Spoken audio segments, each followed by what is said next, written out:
মধ্যে থেকেও বিপ্লব করা যায় বুঝিয়েছিলেন কাজী নজরুল ইসলাম।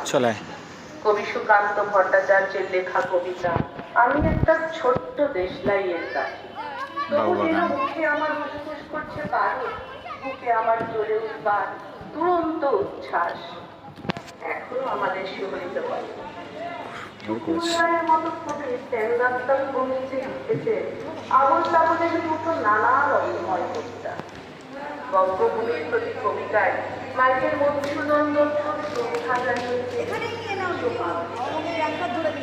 কবি রজনী কান্ত, রবীন্দ্রনাথ রায়, অতুল প্রসাদ সেন, রবীন্দ্রনাথ সরকার, সরোজিনী নাইডু, স্বামী রায়ের মতো কবিরাও ভারতবর্ষের ঐতিহ্যকে প্রতিষ্ঠিত করেছেন তাদের কবিতার মাধ্যমে। বাবুবাগান সার্বজনীন খুব সুন্দর করছে প্রতিমা।